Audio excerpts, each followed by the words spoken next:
Hi, I'm Jeff Bernstein. I'm a professor of political science at Eastern Michigan University, and I'm here to talk to you today about what do our students see when they look at Congress. This work has been funded by a Robert H. Michaels Special Projects Grant from the Dirksen Congressional Research Center, and I'd like to just acknowledge the support of the Dirksen Center in this work. It could not have been done without them, and I appreciate very much their making this project possible. So I'm here to talk about what our students see when they look at Congress. This is a subject that's especially dear to my heart. My dissertation was on the U.S. Congress, and in my early days here at Eastern Michigan University, my teaching and my research was in Congress. In recent years, I've shifted my focus and begun to think a lot more about issues of teaching and learning in political science. So the opportunity to combine my interest in Congress with an interest in how people learn about Congress and learn about government and how we can improve the teaching of the subject has really made this a very opportune and interesting subject for me to consider. My goal here and my central focus in this talk is on teaching, how we can take what we learned from my investigation and use it to improve our practice in the classroom. I certainly hope to shed some light on what determines what students think about when they look at Congress, but the major focus here is really going to be on how we can complete the circle and take our understanding of how students see Congress and use it to improve our instruction on this very critical topic. So let's talk a little bit about Congress. We know that Congress matters a great deal in the American political system. It's the legislative branch that makes our laws. Every issue that government deals with ultimately involves the passage and the consideration of laws. Congress plays a very critical role linking citizens to their government. It is a representative branch where the interests of the people living in the country, in the constituencies, get transmitted to government in large part through their congressional representatives. And of course, Congress is a very important topic when we teach civics classes or American government classes. It always occupies a great deal of attention as one of the critical issues when we teach those classes. We know, of course, at the very beginning that Congress is unpopular. Data from NBC News, Wall Street Journal polls show that, at best, Congress really gets about 20% approval. Much larger numbers of people say that they disapprove of the job Congress is doing than approve of the job Congress is doing.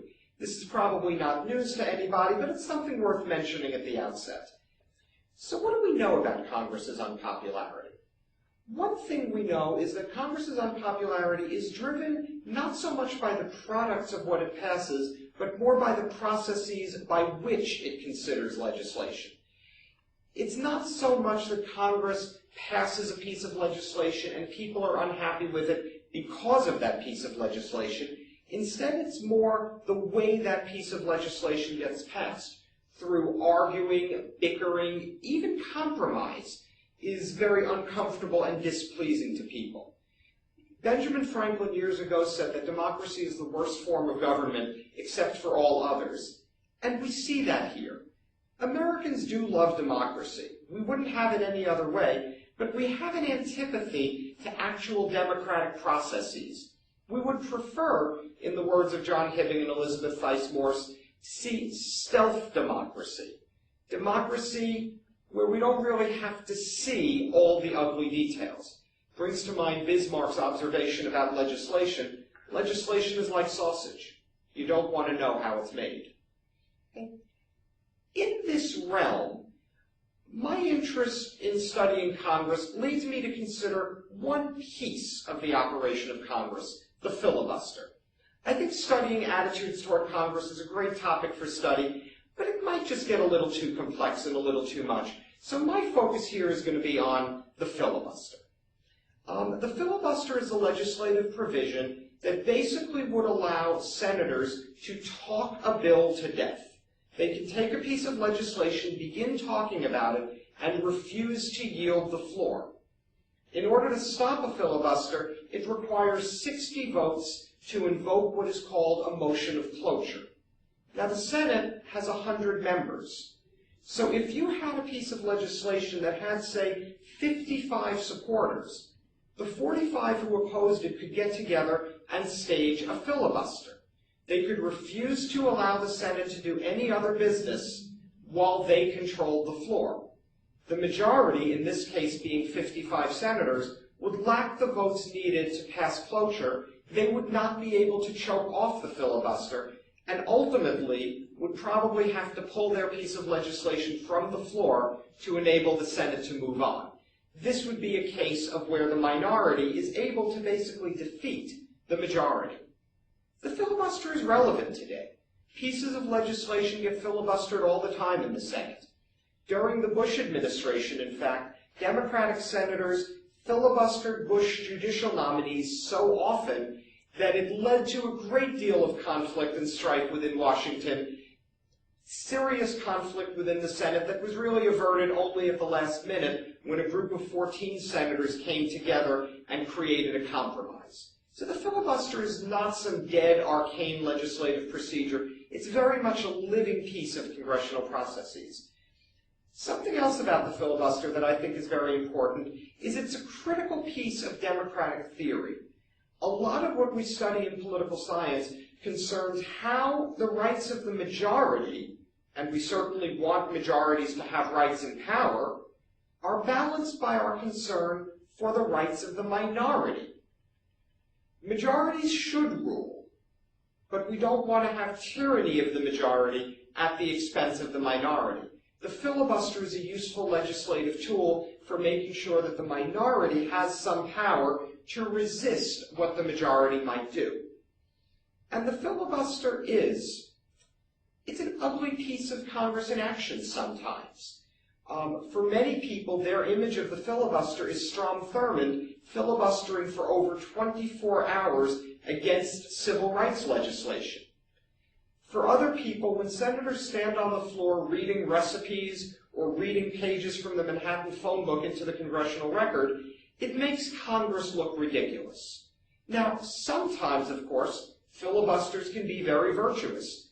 Who could forget when Mr. Smith went to Washington and staged a filibuster in the climactic final scene of that movie?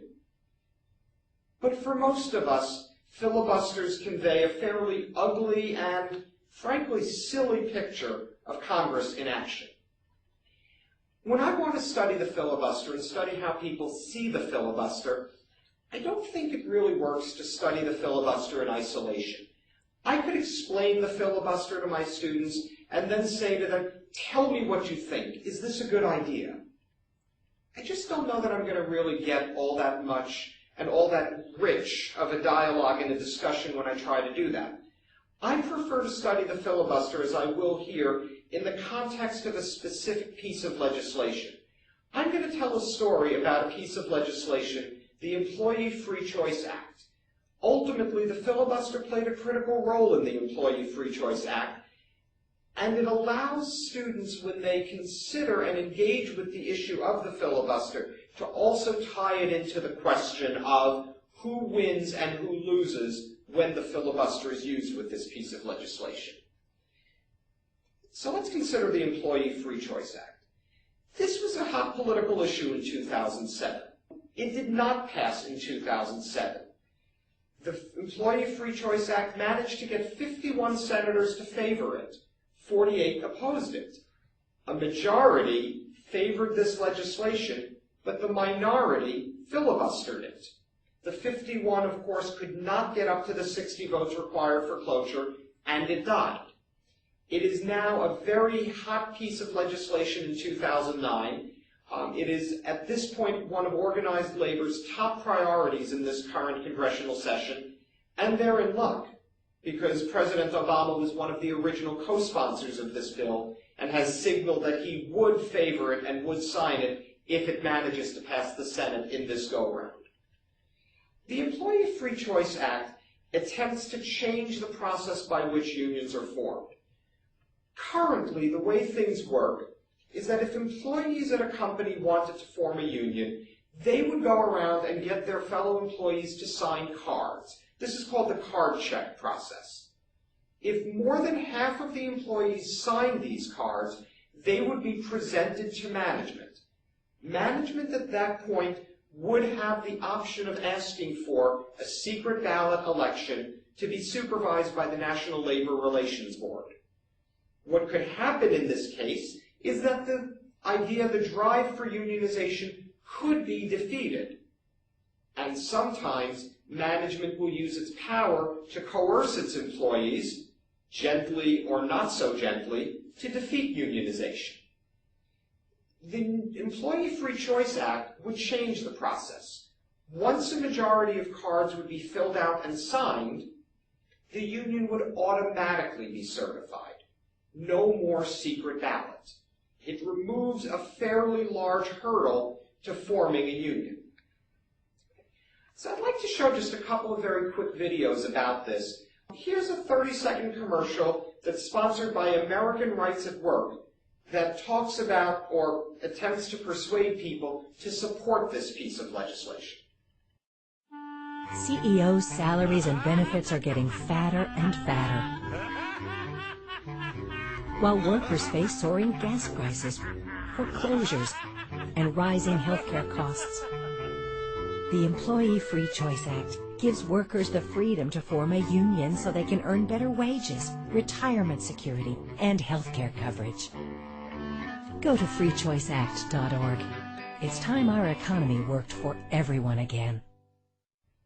As you see from the commercial, the idea here is to try to convince people that right now management holds all the cards. They have the power. If this piece of legislation passes, the seesaw will tilt in favor of the workers. The workers will gain more power because they will be able to unionize. The commercial doesn't tell us how this is going to happen or how the Employee Free Choice Act would make this happen, but let's face it, 30-second TV commercials are not necessarily the best source of political education out there. Here's a second commercial that's against the Employee Free Choice Act. This is sponsored by the Coalition for a Democratic Workplace. Today, when workers vote on having a union at their workplace, they use a secret ballot. But a new law could change all that. How you doing? Who are you? What do you got there? My secret ballot. Oh, not anymore, it ain't. Who are you? Under a card check law, workers would just sign a card. And everybody would know how they voted. Tell the candidates to protect worker privacy. Do it. This commercial plays on the fact that the employee will not have access to a secret ballot. When an employee decides whether or not to sign the card, everybody will know about it, including management and including their union friends and union bosses and union enforcers. It attempts to persuade people that taking away the secret ballot will actually take away rights from workers. The other side, of course, is that taking away this secret ballot actually probably makes it easier to form unions. So to study this piece of legislation, I use a method known as think-alouds. Think-alouds were popularized in the field of English composition when very often writing instructors would ask students to think aloud as they are engaging with sources and engaging with a particular writing assignment.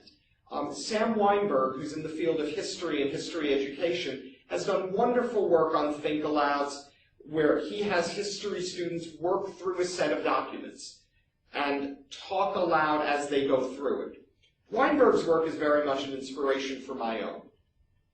What I do in this project is I will give students documents and ask them to think aloud as they are going through the documents. I'll be very explicit with them. I don't want them to save up their thoughts, collect them, organize them, and give me beautiful, well-formed, clear thoughts. I want to hear what's going through their head as it's going through their head. I want to pull back the curtain and get a better view of student work as it's developing. I'm a professor.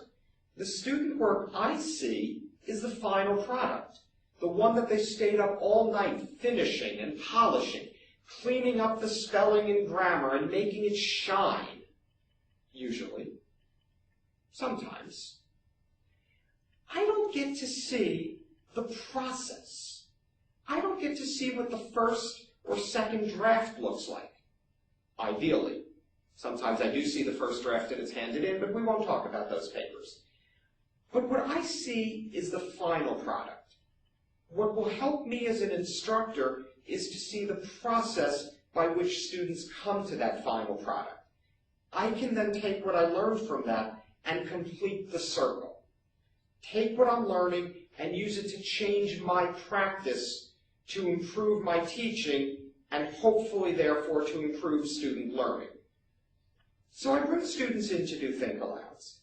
I contact students and invite them to come meet with me one-on-one to do a think-aloud.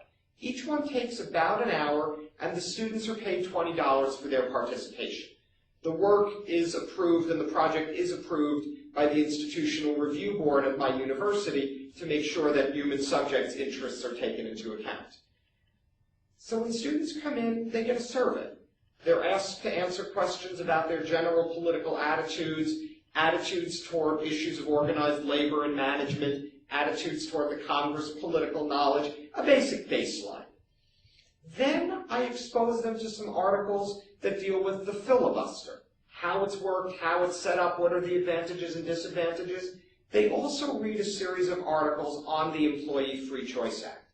They watch the 2 commercials you just saw, and they also read testimonials from one side or the other.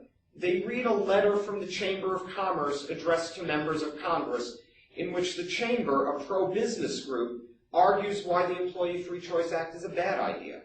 They also read a letter from Willie Reed, who's a checker at Amerigold Industries in Georgia. Willie Reed is part of a company that didn't have a union and saw the management crack down very hard on people who attempted to unionize. He argues that if he had the Employee Free Choice Act at the time, members of his company would have been far better off and not been fired for their unionizing activities. So I want to talk a little bit about what I learned from these think-alouds and then move in and talk a little bit about how we can complete the circle and use this knowledge to help improve our practice in the classroom. One set of findings that I have here concerns how students use evidence. I'm going to talk a little bit about how they argue with sources or accept the arguments that are presented to them at face value. And I'll also talk about how they use endorsements as either a determinant of their views or as a guide to their views. Let's talk about sources first. One of the sources I present them with is a speech by Congressman George Miller. Congressman Miller is a Democrat who was one of the early sponsors and leading sponsors of this piece of legislation. Miller talks about how forming unions is so skewed in favor of management that it makes it very tough for the unions. He argues that although it is illegal, 1/4 of employees facing an organizing drive have been found to fire at least one worker who supports a union. In fact, employees who are active union supporters have a 1 in 5 chance of being fired for legal union activities. Other employees have to face spying, threats, intimidation, and harassment. In other words, the deck is so stacked in favor of the unions that they need the Employee Free Choice Act. How do you react to this? Well, I want to play a short tape of Angie. Angie is one of the students who did the think-alouds. She speaks quite passionately about how the unions are able to do these bad things to workers. It's also illegal for employees to organize a drive.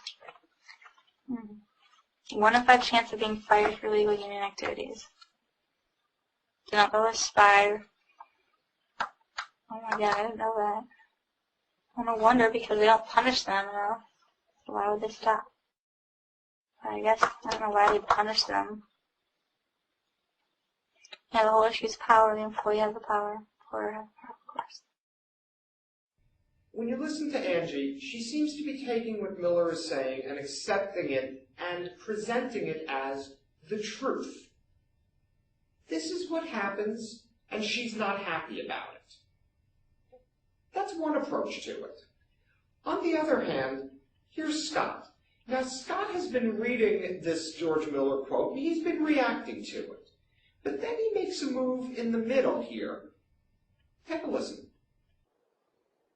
Spying threats, it all doesn't seem like now. But I don't think that, I think that I don't have much of a feel for the unions because I don't, like, you know, my parents weren't in the, aren't in the auto workers union. I think it's, you know, I don't really understand the power and their importance other than, you know, reading about, you know, their discussions in the paper with Ford or whatever. But, you know, other than like traveling and talking to other people and seeing all these headquarters for UAW and stuff like that, it's bigger. It's definitely a bigger deal than I think about it, I think. What Scott is saying here is he doesn't know a lot about this issue. He doesn't come from a union family. He doesn't know as much about this issue as he wishes he did. And these limitations on his knowledge are going to limit how much trust he can place in any judgment. He needs to learn more, a theme, by the way, he referred to and returned to numerous times in his Think Aloud, the limitations on his knowledge. And finally, here's Jessica. When you listen to Jessica at the beginning, she doesn't sound unlike Angie until the surprise ending. Oh, okay. So you in favor of those who oppose union? Oh, so now it's still an issue of people not being able to join unions, and people are being fired because they support unions, and then employers resort to illegal activities to oppose the unions, and the penalties for that is really weak, so it doesn't create a situation where employees don't want to do that because they're scared of penalties. So the employer really has a lot of power over the people who work for them, and they can force workers to attend anti-union meetings. And if the union wins, they can imply that they won't have a job anymore because they'll close the business. And this act would make the system more fair, according to this guy, George Miller. The last 6 words Jessica says are, according to this guy, George Miller. It's a subtle movement. When I was sitting with Jessica and she was doing this Think Aloud, she almost tossed these words out almost as a throwaway at the end. But I would submit that they're anything but a throwaway.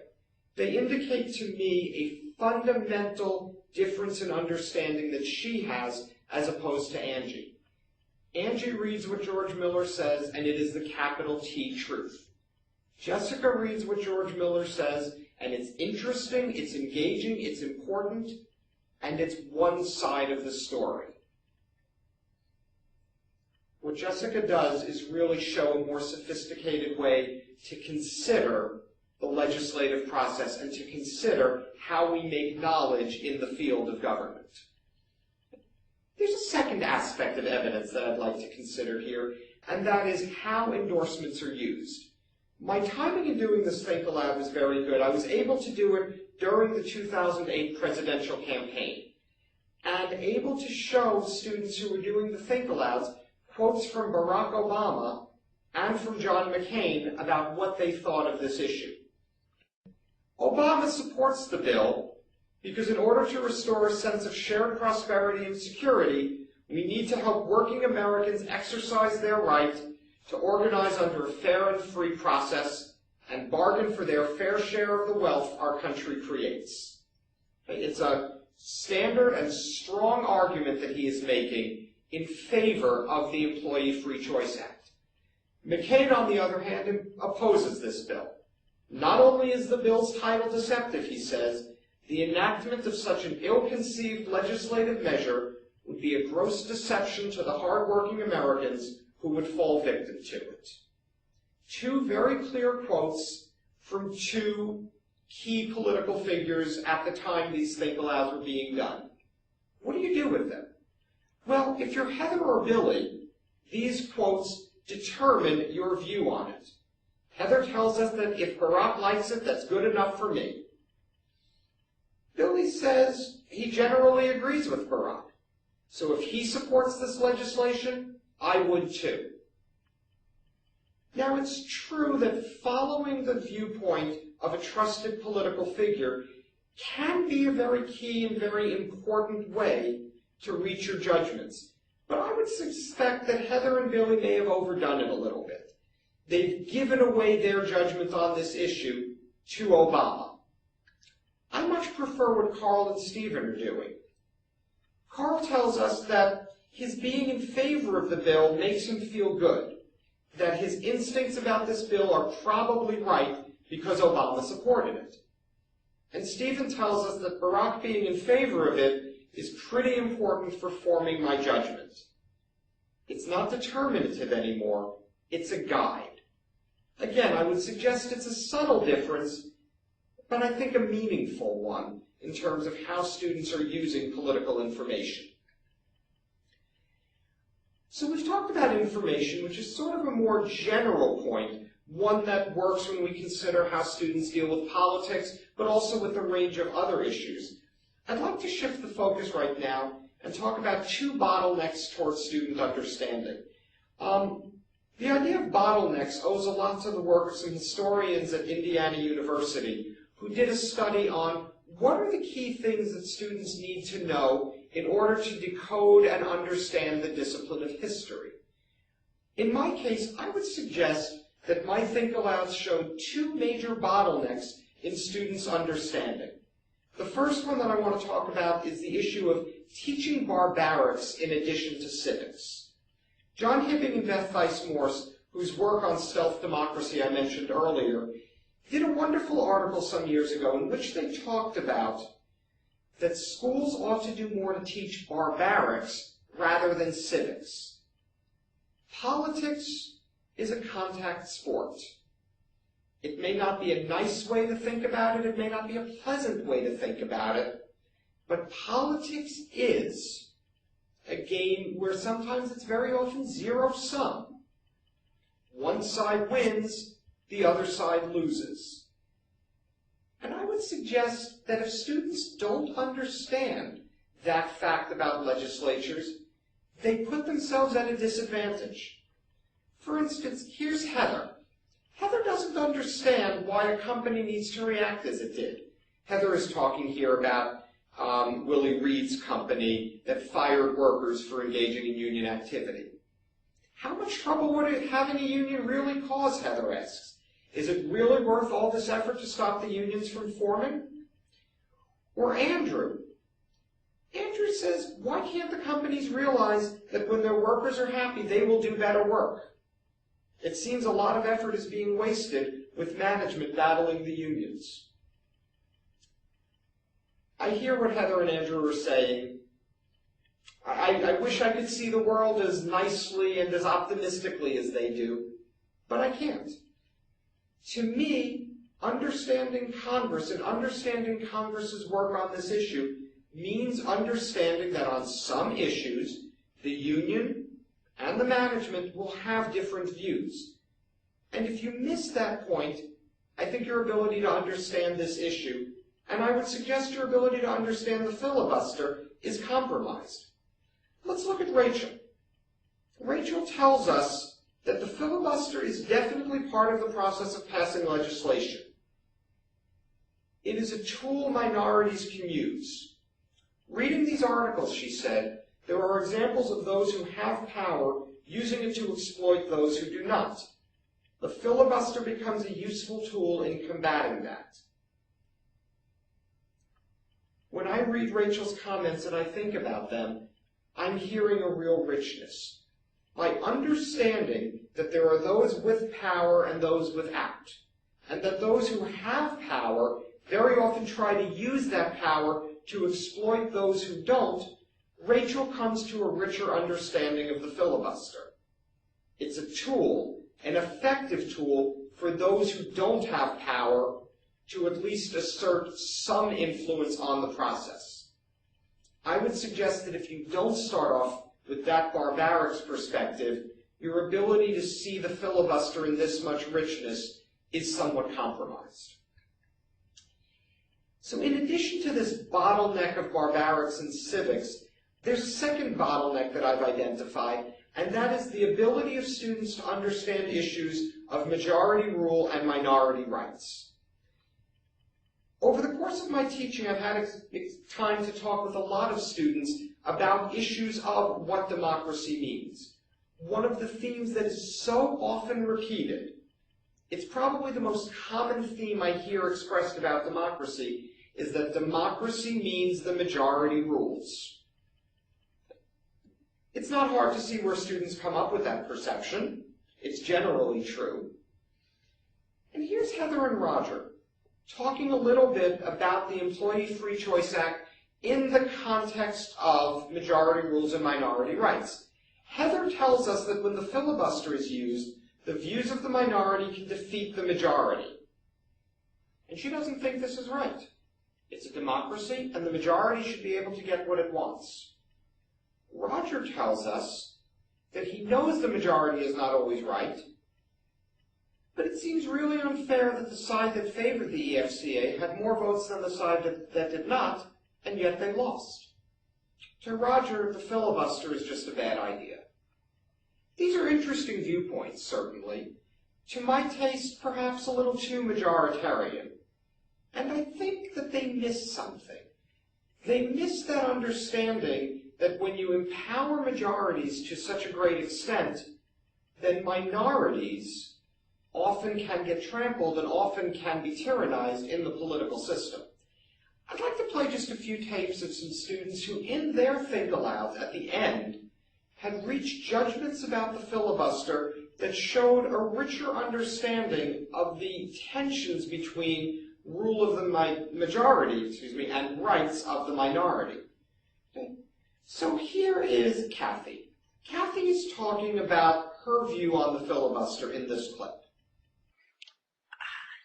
I think there are aspects of the filibuster that is good and bad. I think that it's important to allow a space that is not like a time crunch just to get things done. I think it's important to be able to put the brakes on something and get your opinion heard. But I think it does turn into a dramatic, almost pointless, just a stalling method some of the times. Kathy here talks about creating the time and the space to put the brakes on, to give other voices a chance to be heard in the process. Sure, filibusters can turn out to be dramatic and pointless, but it is important at least that others get represented. Okay. Scott here speaks about some similar concerns about the filibuster.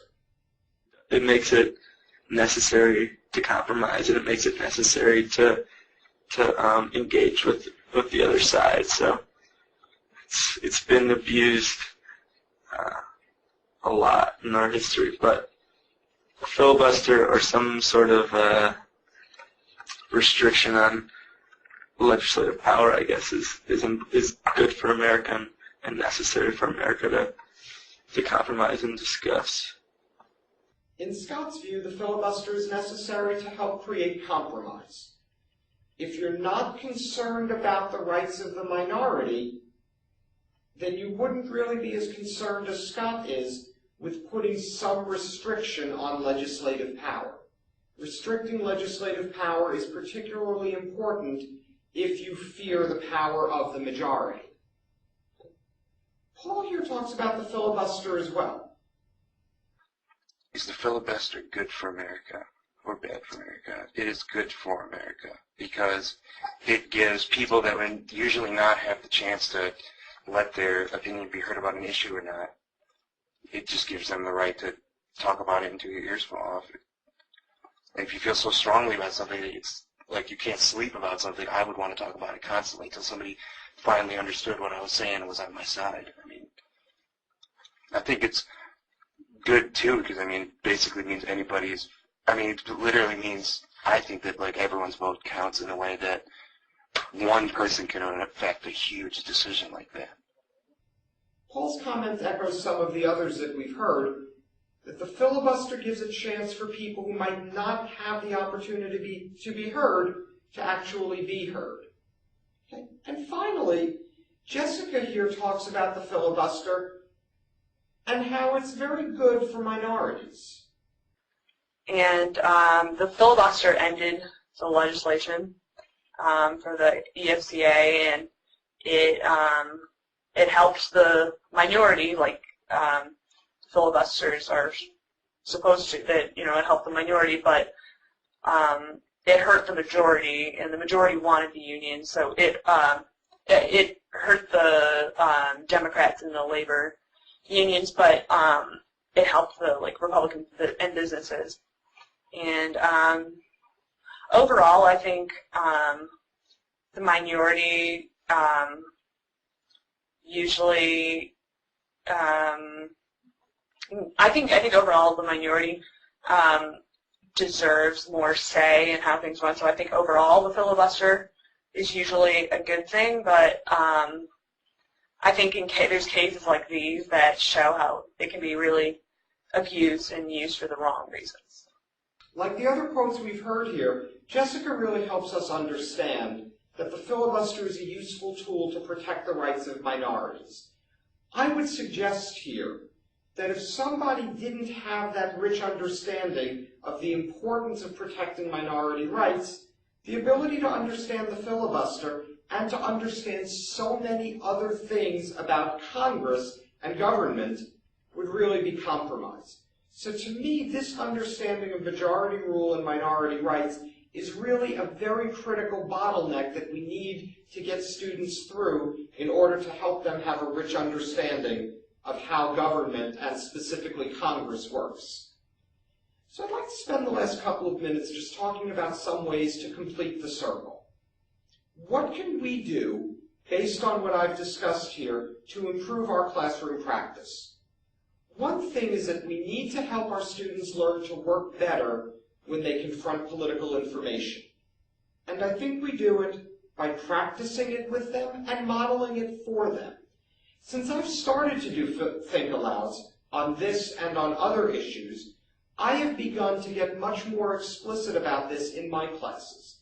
I will bring students multiple articles on the same issue and work with them on thinking about these issues. Just recently, I brought these same think-aloud articles on the EFCA to my classes, shared them with students. What do you think of Willie Reed's article? Is he a trustworthy source? Do we believe the Chamber of Commerce here is telling us the full side of the story? I have students work on it. I have students work on it in groups so they get practice being skeptical consumers of what they read. And I will stand in front of the class and model that behavior for them. I'd suggest that this is something very important if we want to help our students to become strong consumers of political information. I also think a second thing we need to do is to strongly emphasize to our students the necessary conflict that is inherent in the political system. It'll help make our students more realistic citizens. To tell students that government can deal with complex, difficult problems without arguing, bickering, compromising, partisan battles, I don't think that's accurate. Cass Sunstein's book, Why Societies Need Dissent, talks about how, in many situations, dissenting voices, even a single dissenting voice, can help lead to a better outcome. How much better off would we have been, Sunstein wonders, if one of John F. Kennedy's advisors had stood up and said, "Mr. President, I don't think this Bay of Pigs invasion is a good idea." So much more important it is that Congress do that. Congress needs to play the role of being the skeptics, of raising the questions, of saying, why are we doing this? When Congress doesn't dissent, when there is no agreement, Congress is not serving its role in the system. And for students who are not comfortable with this point, I would suggest that their ability to understand congressional action is somewhat compromised. Finally, I would say we need to spend more time emphasizing for our students the tension between majority rule and minority rights. I've certainly talked about it a lot in this talk. In my classes, when I teach American government, typically by the second day, this is one of the biggest themes we're talking about. How do political systems handle this? On the second day, we read the Federalist Papers. James Madison describes a faction in Federalist Paper number 10 as a number of citizens, whether amounting to a majority or minority of the whole, united and actuated by some common impulse of passion or of interest, adverse to the rights of other citizens or to the permanent and aggregate interests of the community. If you read this carefully, Madison is telling us that it is possible to have a majority that is against the common interests of the community.